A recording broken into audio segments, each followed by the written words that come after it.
दोस्तों नमस्कार। मैं श्यामनाथ यादव अम्बेडकरवादी। एक समाचार। ये भारत के जाने माने पत्रकार रवीश कुमार जी हैं। इनके द्वारा बताया जा रहा है कि क्या नमक और चीनी में भी प्लास्टिक है। तो थोड़ा सा आप लोग इस वीडियो को पहले देख लें, फिर आगे बात हो।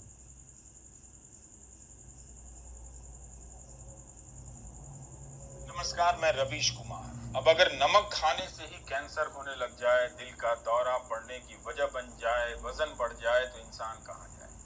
भारत के बाजार में मिलने वाले नमक के कई ब्रांड में माइक्रो प्लास्टिक मिला है। एक एनजीओ है टॉक्सिक्स लिंक, जो पर्यावरण मामलों पर काम करती है। इसकी नई रिपोर्ट में दिखाया गया है कि नमक और चीनी में प्लास्टिक के सूक्ष्म कण मिले हुए हैं।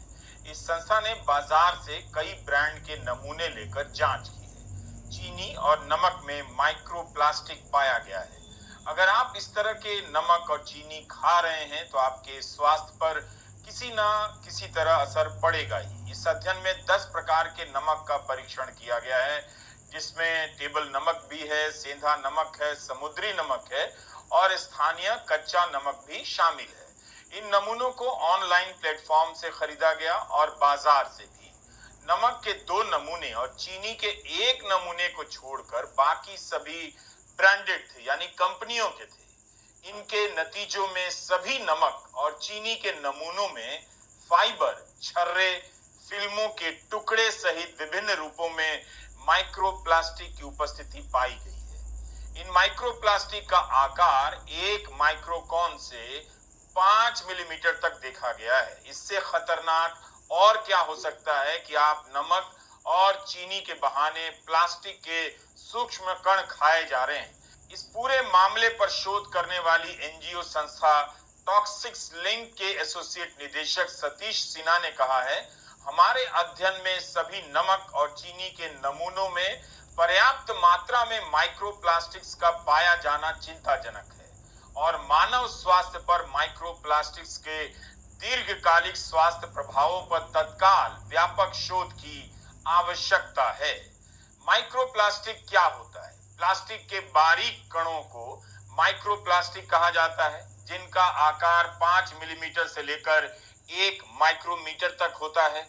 1000 माइक्रोमीटर से 1 मिलीमीटर बनता है, तो आप अंदाजा लगा सकते हैं कि ये कितना छोटा होता है और किस स्केल या पैमाने के स्तर की हम बात कर रहे हैं।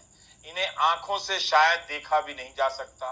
आखिर भारत में बनने वाले इन प्रोडक्ट्स में इतनी बड़ी तादाद में ऐसे केमिकल या अन्य तत्व क्यों पाए जा रहे हैं, जिसका सीधा असर हमारे स्वास्थ्य पर पड़ सकता है?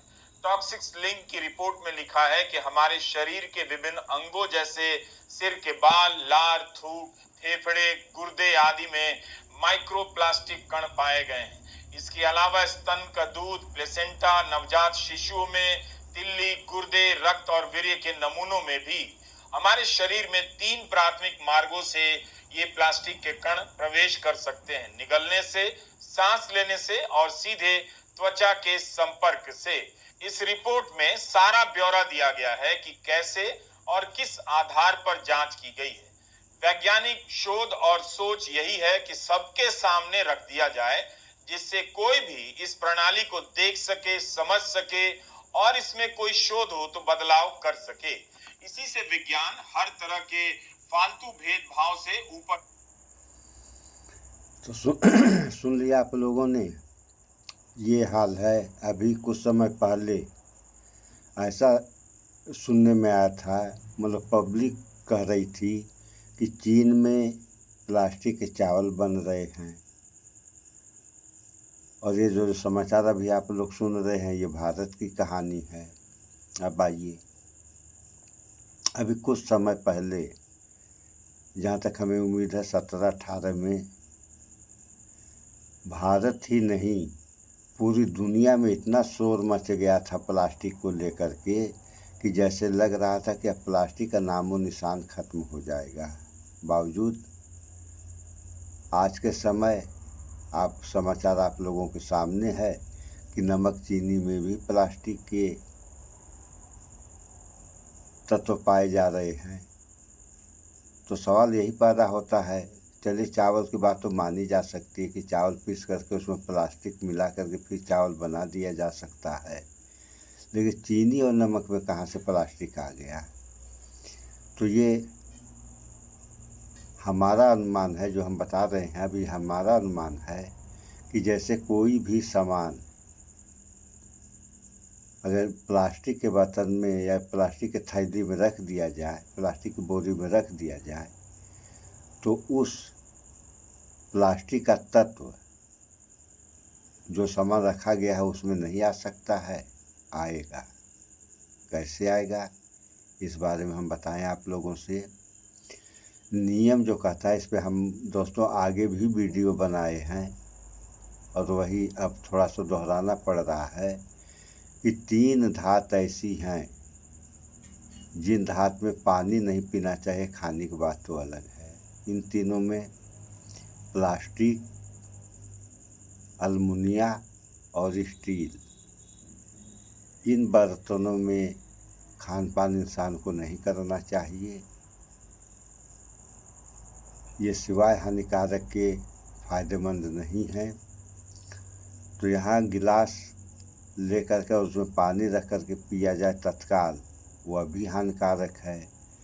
और प्लास्टिक की बोरी में या प्लास्टिक की झिल्ली में अगर कोई सामान कुछ दिन रख दिया जाए तो प्लास्टिक का तत्व उसके अंदर नहीं आएगा, आएगा।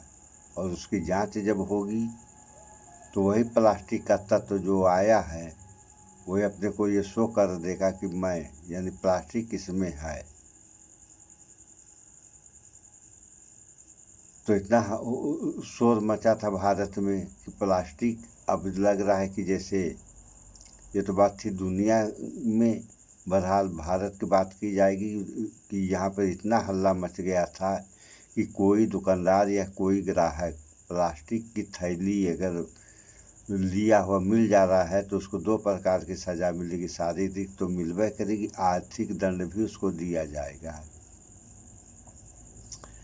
पूरा जो है जांच पड़ताल ये वो दुनिया भर का तामझाम यहाँ। ये मोदी अंतर्राष्ट्रीय मंच पर भी कहे थे कि हमारे यहाँ प्लास्टिक बंद हो जाएगी या फला तारीख से बंद हो जाएगी।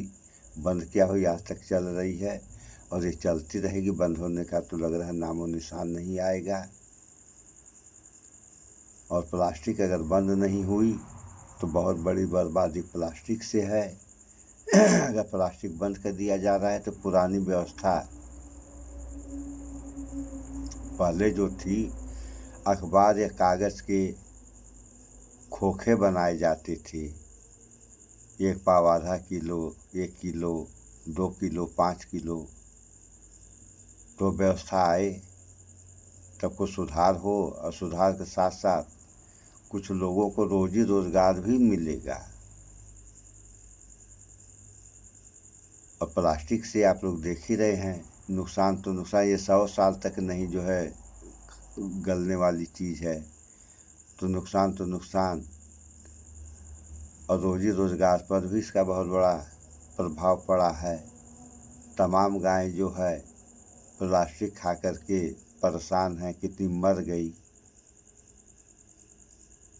और गाय ही नहीं, भैंस वगैरह तमाम जीव जंतु जो है प्लास्टिक खा कर के मर भी जा रहे हैं। होता यह कि है कि प्लास्टिक में आदमी मीठा ले लिया और मीठा तो निकाल लिया, प्लास्टिक फेंक दिया। अब उसी प्लास्टिक को कोई भी जानवर अगर चाट गया या पा गया तो उसको खा लेता है। जब पेट में जाएगी प्लास्टिक तो सिवाय नुकसान फ़ायदा करने वाली नहीं है। तो आप लोग कोई भी काम करें, वह काम करें जहाँ से फ़ायदा हो। अन्यथा देख ही रहे हैं आप लोग, जो प्लास्टिक के तत्व किसी भी आदमी के शरीर में जाएगा तो सिवाय नुकसान के फ़ायदा नहीं करेगा। और इससे तरह तरह की बीमारियां उत्पन्न होंगी। तो बीमारियों से बचें। इस वीडियो में इतना ही। स्वच्छता अपनाएं, शुद्ध खाएं, स्वस्थ रहें, शिक्षित बने। जय विज्ञान, जय संविधान। नमस्कार।